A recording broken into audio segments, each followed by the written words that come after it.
అందువల్ల అందరి మనస్సులు దోచుకుంటున్నాయి. నగరంలో ఉండే స్త్రీలు, దివ్యాంగనులు ఆ రాముడికి దిష్టి తీస్తూ ఉన్నారు.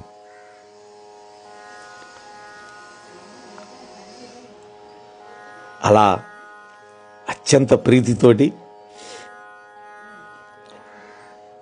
లౌకికమైనటువంటి కృత్యాలన్నీ నెరవేర్చారు. ఆ సమయంలో పార్వతీదేవి శ్రీరాముడి చేత, సరస్వతీదేవి సీతాదేవి చేత భువం బంతి చేయించింది. ఇవాళ మనం వివాహ మహోత్సవంలో ఇలాంటివన్నీ చూస్తున్నాం. అవన్నీ కూడా ఆనాడు తులసీదాస్ గారు వర్ణించారు. వాల్మీకి మహర్షి వర్ణించినటువంటి లోటును మనకు తీరుస్తున్నాడు.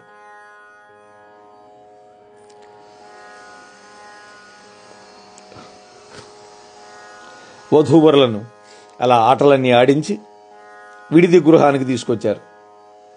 ఆ సమయంలో నగరంలో, ఆకాశంలో సర్వత్రా ఆశీర్వాదాలు వినపడుతూ ఉన్నాయి. ఎక్కడ చూసినా ఆనందమే. అందరూ కూడా ప్రసన్న చిత్తులై అనుకుంటున్నారు, ఈ 4 జంటల వాళ్ళు చిరంజీవులై విలసిల్లుదురుగాక అని ఆశీర్వాదం చేస్తూ ఉన్నారు. దేవతలు, మునులు, సిద్ధులు, యోగులు ఆ రామచంద్రుడిని చూచి దుందుభులు మ్రోగిస్తూ, పుష్ప వర్షాన్ని కురిపిస్తూ, జయ జయ నాదాలను పలుకుతూ ఆనందంతో వాళ్ళ స్థలాలకు వెళ్ళిపోయారు. తరువాత 4 రాజకుమారులని తమ తమ వధువులతోటి కూడి తండ్రి దగ్గరకు వచ్చారు, భార్యలను వెంట పెట్టుకొని. అక్కడ విడిది గృహాలన్నీ కూడా సౌందర్య శోభానందంతో నిండిపోయి ఉన్నది. రుచికరములైనటువంటి వివిధమైనటువంటి పక్వాన్నాలతోటి విందు ఏర్పాటు చేశాడు జనక మహారాజు. జనక మహారాజు పక్షంలో వాళ్ళందరినీ ఆహ్వానించాడు. దశరథుడు పుత్రులతోటి, పరివారంతో విందు భోజనం ఆరగించడానికి వెళ్ళాడు. అమూల్యమైన వస్త్రాలు ఆ వెళ్లే దారిలో పరిచారు. పాద ప్రక్షాళన చేసుకొని అందరూ కూడా ఉచితమైన ఆసనాల మీద కూర్చున్నారు. అప్పుడు జనకరాజు స్వయంగా దశరథ మహారాజు కాళ్ళు గడిగాడు, వియ్యంకుడుకు కాళ్ళు గడిగాడు. వాళ్ళిద్దరి యొక్క స్నేహ సౌశీల్యాలు అందరి ప్రశంసలకు పాత్రమైంది. తరువాత పరమశివుడు సర్వదా తన హృదయంలో నిలుపుకునేటటువంటి శ్రీరాముడి యొక్క చరణ కమలాలను జనక మహారాజు కడిగాడు. మిగిలినటువంటి 3 సోదరులు కూడా శ్రీరాముడు లాగానే భావించి వాళ్ల పాదాలు కూడా కడిగాడు. 3 అల్లుళ్ళకి, మిగతా వాళ్ళకి. జనక మహారాజు వాళ్ళని యోగ్యులైనటువంటి ఆసనాల మీద కూర్చోబెట్టి భోజనాలు వడ్డించే వాళ్ళని పిలిపించాడు. మణులు పొదిగినటువంటి బంగారు తీగలతో కుట్టినటువంటి విస్తళ్ళు వేశారు. చూడండి, బంగారు తీగలు పెట్టి కుట్టారు. మనం దిక్కుమాలిన పూచిక పొల్లలు పెట్టి కుట్టుకోవడానికి దిక్కుండదు, పిన్ను మిషన్ పెట్టి పిన్ను పెట్టి కొడుతున్నాం.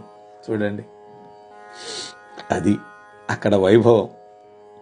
నేర్పరులైనటువంటి వంటవాళ్ళు రుచికరములైనటువంటి అన్నము, పప్పు, ఆవు నెయ్యి క్షణంలో వడ్డించారు ఈ స్థలాల్లో.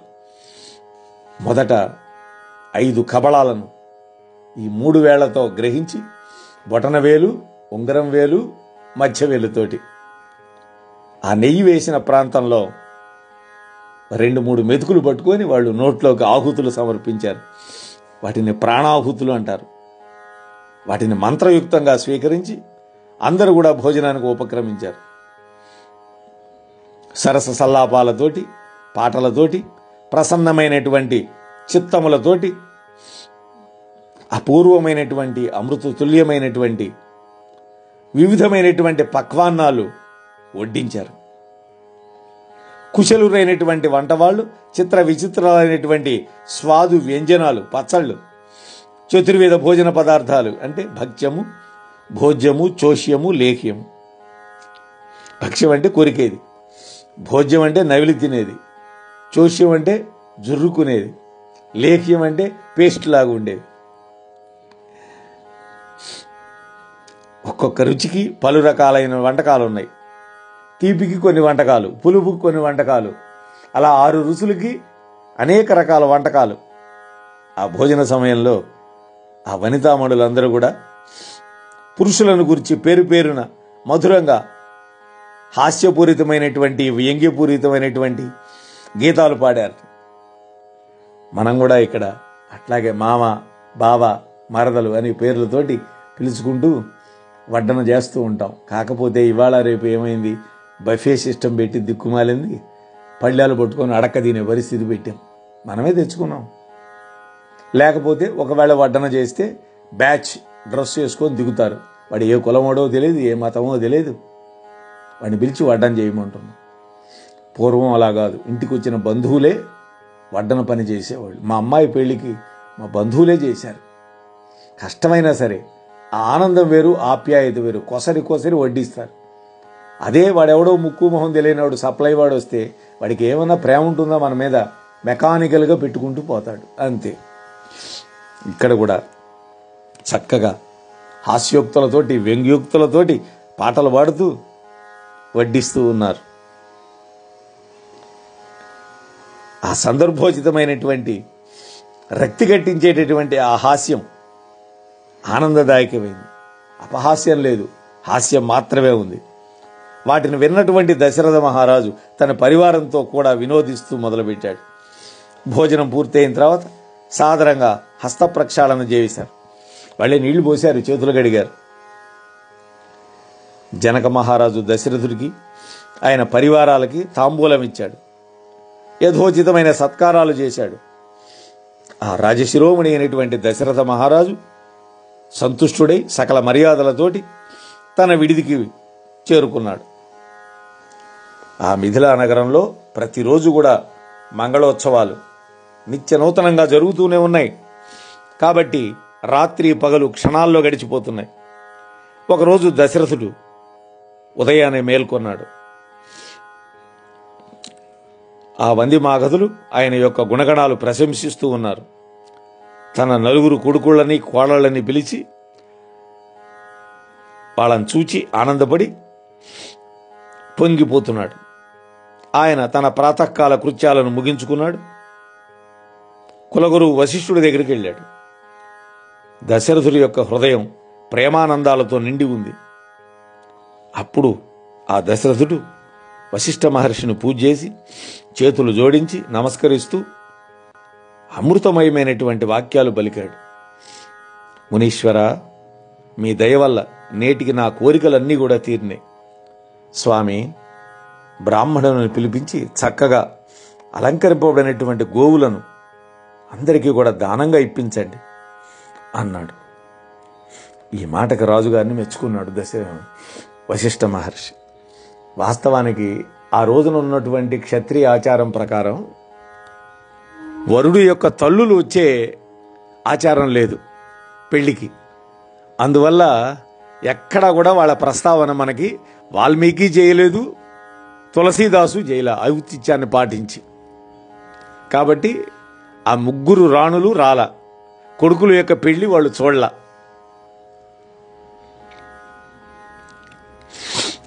సరే, ఆ విధంగా వశిష్ఠ మహర్షికి చెప్పగానే వశిష్ఠుడు రాజుగారిని మెచ్చుకొని ఆ ముని బృందాన్ని పిలిపించాడు. వామదేవుడు, నారదుడు, వాల్మీకి, జాబాలి, విశ్వామిత్రుడు, ఇంకా మిగిలినటువంటి తపోధనులైనటువంటి మునిశ్రేష్ఠులందరూ వచ్చారు. రాజుగారు వాళ్ళందరికీ ప్రణామాలు చేసి భక్తి శ్రద్ధలతోటి పూజ చేసి వాళ్ళందరినీ చక్కటి ఆసనాల మీద కూర్చోబెట్టాడు. అప్పుడు ఆయన కామధేనువుతో సమానమైనటువంటి 4 లక్షల ఉత్తమ గోవులు తెప్పించాడు. ఆ గోవుల్ని బాగా అలంకరించాడు, వాటిని పూజించాడు. అప్పుడు ఆ మహర్షులకి, వాళ్ళ వెంట వచ్చినటువంటి బ్రాహ్మణులకి దానం ఇచ్చాడు. ఈ విధంగా తన జీవితం సార్థకమైందని వాళ్ళకి సవినీయంగా చెప్పాడు. ఆ బ్రాహ్మణుల యొక్క ఆశీర్వాదాలు పొంది అతడు ప్రసన్నమైన చిత్తంతో ఆనందపడ్డాడు. అలాగే అర్ధులకి వాళ్ళ అర్హతను అనుసరించి బంగారం, వస్త్రాలు, మణులు, మాణిక్యాలు, గుర్రాలు, ఏనుగులు, రథాలు దానం చేశాడు. వాళ్ళు కూడా ఆయన యొక్క దివ్య గుణాలను కీర్తించుకుంటూ జయ జయ ధ్వానాలతోటి వాళ్ళ ఇళ్లకు వెళ్ళిపోయారు. ఈ విధంగా రామచంద్రుడి యొక్క వివాహ మహోత్సవం, తక్కిన సోదరుల యొక్క పాణిగ్రహణ మహోత్సవాలు కోలాహలంగా ఆనందంతో ముగిసినాయి. ఆ వైభవాన్ని 1000 పడగలగలిగినటువంటి ఆదిశేషుడు కూడా వర్ణించలేడు. దశరథ మహారాజు మాటి మాటికి విశ్వామిత్రుడికి నమస్కరిస్తున్నాడు. ఈ ఆనందం అంతా కూడా మీ యొక్క కృపా కటాక్ష ప్రసాదమే అన్నాడు. అలనాడు తన బిడ్డల్ని పంపమంటే భయపడినటువంటి వాడు వశిష్ఠ మహర్షి యొక్క ఆశ్వాసనతోటి విశ్వామిత్ర మహర్షి వెంట పంపినందుకు రాముణ్ణి శ్రీరాముడుగా చేశాడు, ఆయన సీతారాముడుగా చేశాడు. ఇక అయోధ్యకి పెళ్లివారి యొక్క ప్రయాణం.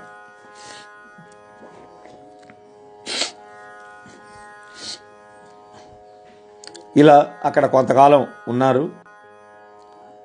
జనక మహారాజు యొక్క స్నేహ సౌశీల్యాన్ని,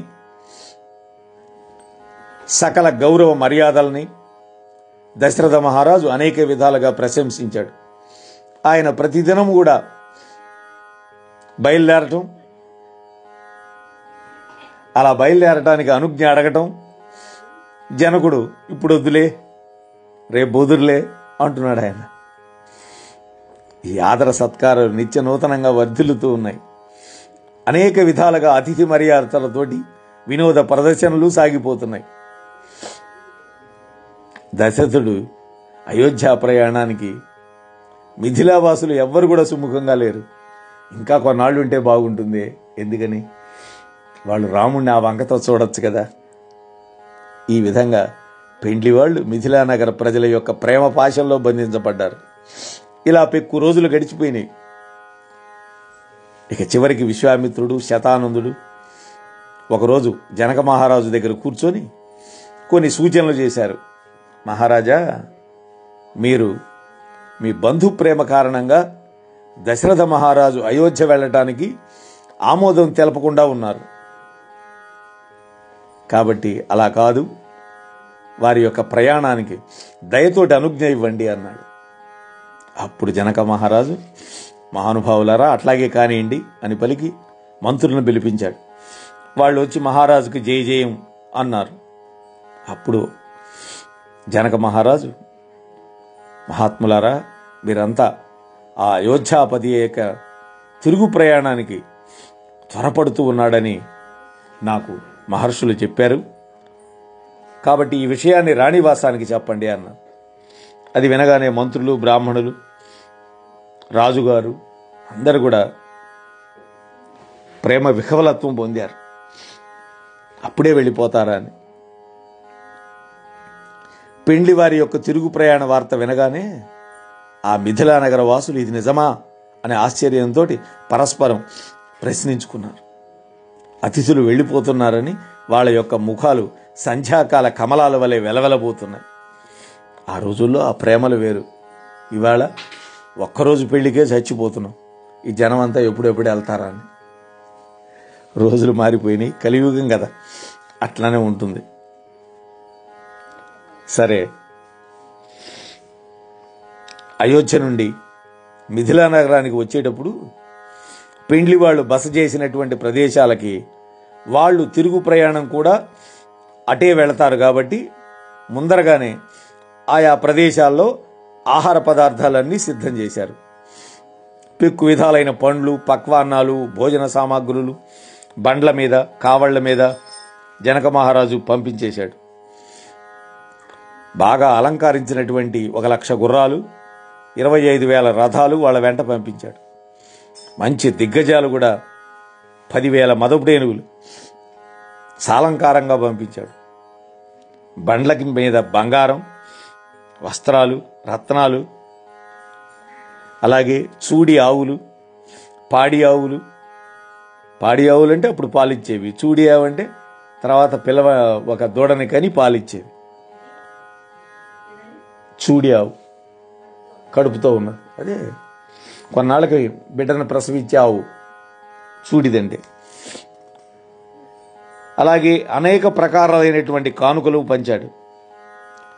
జనక మహారాజు బహుకరించినటువంటి అపరిమితమైనటువంటి ఆ యొక్క కానుకలన్నీ కూడా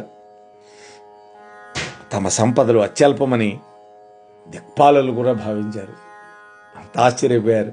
అంత సంపద పంచాడు జనక మహారాజు.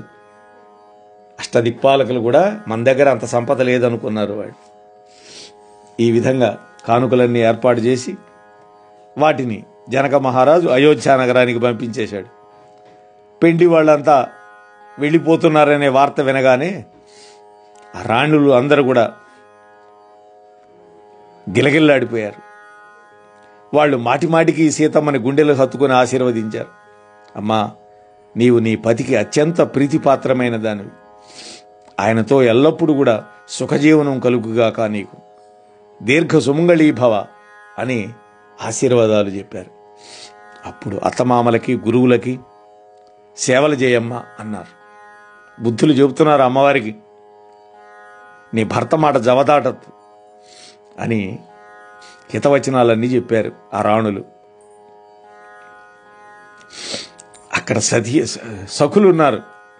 వాళ్ళు ప్రేమతోటి చొరవ చూపి ఆమెకు గృహిణీ ధర్మాలు ఉపదేశించారు.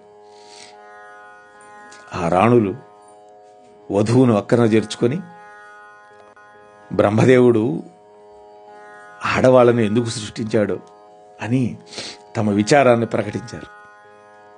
ఎందుకని? కన్న కూతురు వెళ్ళిపోతోందని దుఃఖం వాళ్ళకి.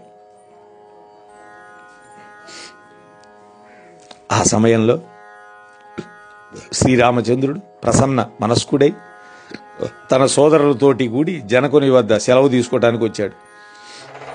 మిథిలా నగరంలో ఉన్నటువంటి స్త్రీలు పురుషులు అందరూ కూడా ఆ సోదరులను చూడటానికి పరుగులు తీశారు. ఇలా వాళ్ళందరూ కూడా ఆ రాముడి యొక్క సౌందర్యాన్ని చూచి మురిసిపోతూ ఉన్నారు. ప్రేమ పారవశ్యంలో వాళ్ళు మాటిమాటికి ఆయన పాదాలకు గొంకు లేకుండా తాకుతూ ఉన్నారు స్వామి యొక్క పాదాలు.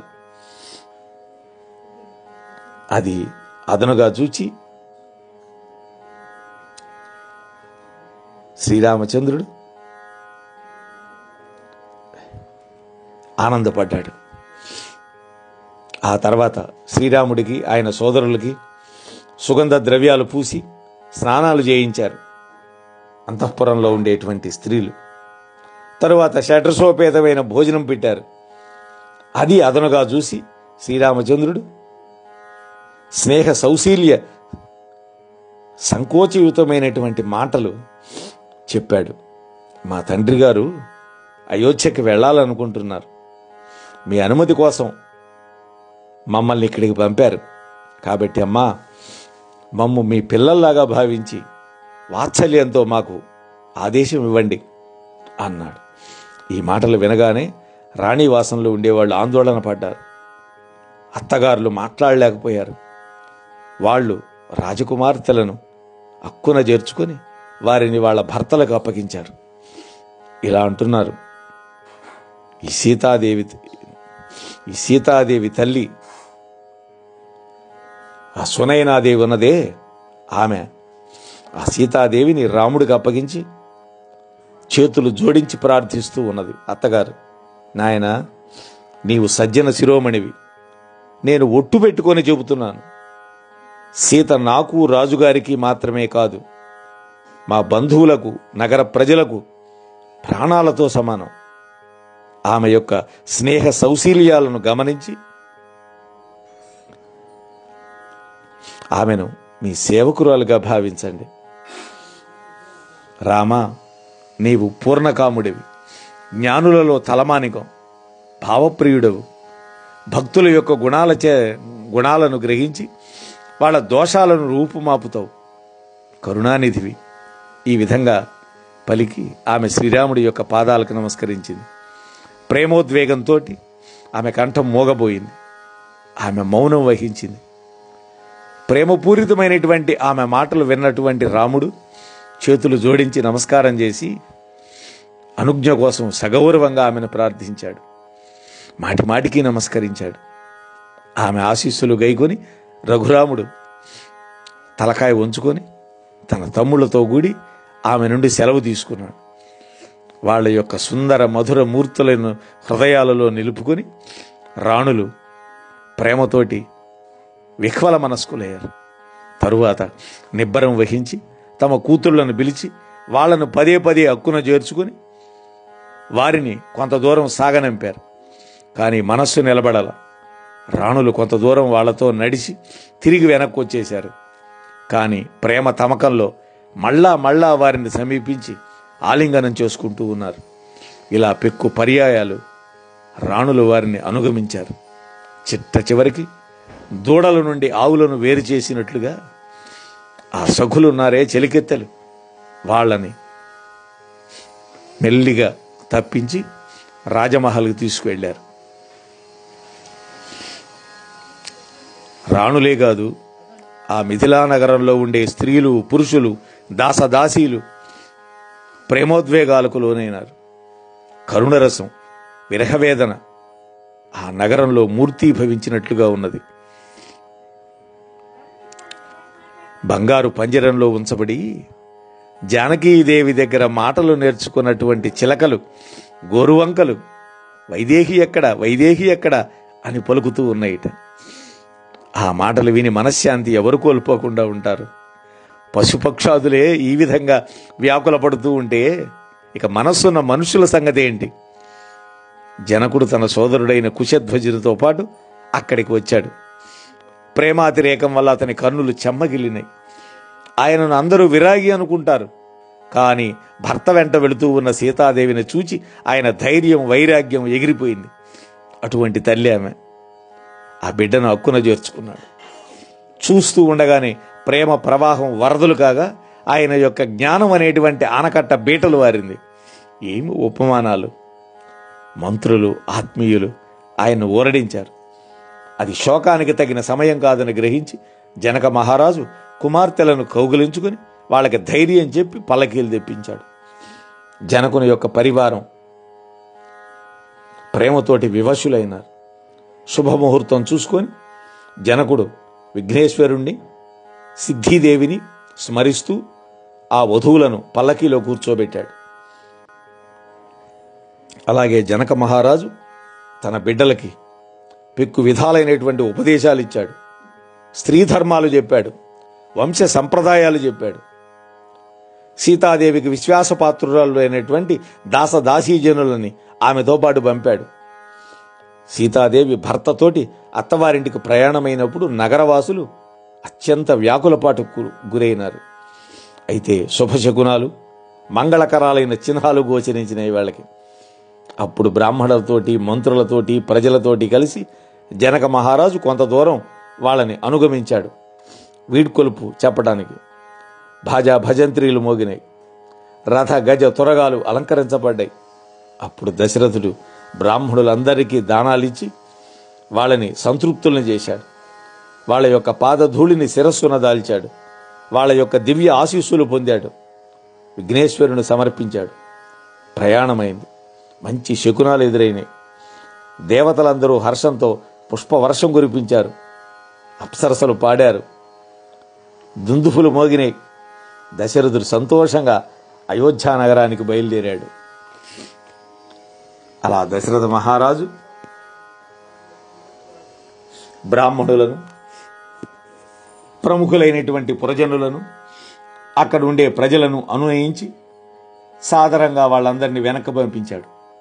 సంప్రదాయాన్ని అనుసరించి వాళ్ళకి తగినట్లుగా సొమ్ములు, వస్త్రాలు, గుర్రాలు, ఏనుగులు ఇచ్చి అందరినీ సంతృప్తిపరిచాడు. వాళ్ళు ఆ దశరథ మహారాజును పదే పదే పొగుడుతూ శ్రీరాముణ్ణి తమ యొక్క హృదయాలలో నిలుపుకొని వెనక్కి మళ్ళారు. దశరథుడు ఎంత చెప్పినా కూడా జనకుడు ప్రేమవశంలో మరలిపోలేకపోతున్నాడు.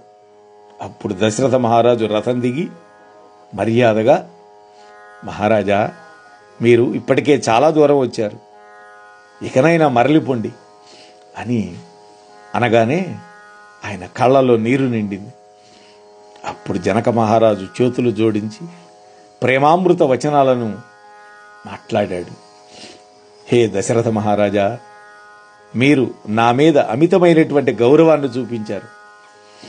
ఆ ప్రేమ అనేటువంటి రుణభారాన్ని నేను ఎలా తీర్చుకోగలుగుతాను అన్నాడు. అప్పుడు దశరథుడు తన వియ్యంకుణ్ణి మిక్కిలిగా ఆదరించాడు. అతి నమ్రతతోటి వాళ్ళు పరస్పరం ఆలింగనం చేసుకున్నారు. వాళ్ళ యొక్క హృదయాలు ప్రేమతో నిండిపోయినాయి. ఇలాంటి వియ్యంకులు ఎక్కడైనా ఉంటారా? ఇవాళ పెళ్లిలో మాకు ఆ కూర పెట్టలేదు, ఈ కూర పెట్టలేదు, ఈ మర్యాద చేయలేదు, మా వాళ్లకు రూము ఏసీ ఇవ్వలేదు, ఇలాంటి పిచ్చి మాటలు మాట్లాడుకుంటున్నాం. ఆనాడు అది చూసి నేర్చుకోవాలి. అందుకనే కావ్యాలు చదవాలి. మహాత్ములు ఎలా ప్రవర్తించారు వాళ్ళని చూసి మనం నేర్చుకోవాలి. అది అందుకని పురాణాలు, కావ్యాలు వినాలి, చదవాలి. అందుకోసం సరే, జనక మహారాజు ఆ మహర్షులందరికీ నమస్కారం చేసి వాళ్ళ నుండి ఆశీస్సులు పొందాడు. తరువాత ఆయన ఆప్యాయతతోటి, స్నేహ సౌశీల్యంతో అల్లులను కౌగిలించుకున్నాడు. చేతులు జోడించి ప్రేమభరితమైన కంఠంతో, ఓ రామా, నేను ఏ విధంగా మిమ్ము కొని ఏడగలను? మీరు మునుల యొక్క, మహాదేవుని యొక్క మనస్సు అనేటువంటి సరోవరాలలో సంచరించే హంసలు. మీ కొరకు యోగులు కామక్రోధ మోహ మదాలను త్యజించి యోగ సాధన చేస్తూ ఉంటారు. నీవు సర్వవ్యాపివి, పరబ్రహ్మవు, అవ్యయుడవు, అగోచరుడవు, చిదానంద స్వరూపుడవు, నిర్గుణుడవు అయినా కూడా గుణనిధివి, అవాంగ్మానస గోచరుడవు, తార్కిక కుల హేతవాదులకు అందనివాడవు. వేదాలు నీ మహిమను నేతి అని వర్ణిస్తాయి. 3 కాలాలలో ఒకే విధంగా ఉంటావు. నీవు నిర్వికారుడు. సర్వసుఖ నిధానమైనటువంటి మీరు నాకు కనువిందు గావించారు. ఈశ్వరానుగ్రహం లభించిన వాళ్ళకి ఈ ప్రపంచంలో ప్రాప్తము కానిది ఏదీ ఉండదు కదా. మీరు అన్ని విధాలా నన్ను ఉన్నతుణ్ణి చేశారు. మీ దాసుడుగా నన్ను అనుగ్రహించారు. 10,000 మంది శారదలు, శేషులు, కోటి కల్పాలలో కూడా నా అదృష్టాన్ని, మీ గుణగానాలను చేస్తూ ఉంటారు. అయినా కూడా రఘునాథ, నా ఈ అదృష్టం, మీ గుణాలను తెలిపిడే గాథలు ఎప్పటికీ సమాప్తం కానేరవు. స్వల్ప ప్రేమ తోటే మీరు ప్రసన్నులవుతారు. ఈ దృఢమైనటువంటి విశ్వాసంతో నేను చేతులు జోడించి మీకు ఒక్క మాట విన్నవిస్తాను. నా మనస్సు ఒక్క క్షణమైనా కూడా మీ పాదపద్మములను మరువకుండుగాక అన్నాడు. వాల్మీకంలో ఇవన్నీ ఉండవు. ఇది భక్తి ప్రధానమైనటువంటి కావ్యంగా మలిచాడు కాబట్టి తులసీదాస్ ఇంత అద్భుతంగా రాస్తున్నాడు. ఆ భక్తిరస భరితములైనటువంటి జనక మహారాజు యొక్క మాటలు విని శ్రీరామచంద్రుడు మిక్కిలి సంతోషపడ్డాడు. వినమ్ర భావంతో జనక మహారాజును తన తండ్రితోటి, గురువు విశ్వామిత్రుడితోటి, కులగురువు వశిష్ఠుడితోటి సమానంగా భావించి గౌరవించాడు. పిదప జనకుడు భరతుడితో కూడి సాదరంగా విన్నవించుకున్నాడు. ప్రేమతో కౌగులించుకుని ఆయన్ను కూడా ఆశీర్వదించాడు. ఆ తరువాత జనక మహారాజు లక్ష్మణుణ్ణి, శత్రుఘ్నుణ్ణి కూడా ప్రేమతో కౌగులించుకొని ఆశీస్సులు ఇచ్చాడు. వాళ్ళు కూడా ప్రేమాధిక్యంతో పరస్పరము పదే నమస్కరించారు. చివరకు జనక మహారాజుకు పిక్కు పర్యాలు విన్నవించుకుని శ్రీరాముడు తన సోదరులతో కూడి బయలుదేరాడు. జనక మహారాజు విశ్వామిత్రుని యొక్క పాదాలకు ప్రణామం చేసి ఆయన పాదధూళిని కన్నులు కద్దుకొని శిరమున పెట్టుకొని ఇలా అన్నాడు: మునీశ్వర, మీ యొక్క దర్శన భాగ్యం వల్ల లభించనటువంటిది ఏదీ ఉండదు. ఇది నా పరిపూర్ణ విశ్వాసం. లోకపాలురు కూడా సంకోచపడుతూనే కోరుకునేటటువంటి సుఖ సంపదలు, కీర్తి ప్రతిష్టలు ఈరోజు నాకు సులభంగా లభ్యమైనవి. ఎందుకంటే సర్వసిద్ధులను మీ దర్శనం వల్ల ఇవ్వగలుగుతారు. ఆ సిద్ధులన్నీ మిమ్మల్ని అనుసరించి ఉంటాయి. ఈ విధంగా మాటికి విన్నవించుకొని నమస్కరించి ఆశీస్సులు పొంది ఆ మహర్షి దగ్గర జనక మహారాజు గృహోన్ముఖుడైనాడు. బరువైన హృదయంతో నగారాలు మోగుతున్నాయి. పిండ్లి వాళ్ళు బయలుదేరారు. పిల్లలు, పెద్దలు అందరూ సంతోషపడ్డారు. మార్గంలో వివిధ గ్రామాల యొక్క ప్రజలు శ్రీరాముణ్ణి చూసి తమ నేత్ర సాఫల్యానికి సంబరపడుతున్నారు. ఆ దారిలో అక్కడక్కడ బస చేస్తూ ప్రజలను సంతోషపరుస్తూ ఒక శుభదినం రోజు పెళ్లి వాళ్ళంతా కూడా అయోధ్య నగరాన్ని సమీపించారు అనేటువంటి ఒక పవిత్రమైనటువంటి పుణ్యమైనటువంటి మాటతోటి ఈ యొక్క ప్రవచనాన్ని ఇవాళ మనం ముగించుకుందాం. రేపటి రోజు కలుసుకున్నప్పుడు ఈ పెండ్లి వారంతా అయోధ్యకి చేరడం, అక్కడ జరిగినటువంటి నిత్య నూతన ఉత్సవాలు, అటువంటివన్నీ కూడా వీణుల విందుగా వినే ప్రయత్నం చేద్దాం రామానుగ్రహంతో. అంతవరకు రామ కథకి వియోగం, ఆ వియోగాన్ని మనమంతా కూడా సుమారు 23 గంటల పాటు అనుభవించాలి. ఇంకా ఆ 23 గంటల తర్వాత మళ్ళీ మనం ఈ 12వ భాగంతో కలుసుకుందాం. అప్పటి వరకు స్వస్తి. మోహనవాణి తెలుగు పోడ్కాస్ట్ ఛానల్ని లైక్, షేర్, సబ్స్క్రైబ్ చేయండి. ప్రక్కనున్న గంటను మ్రోగించండి.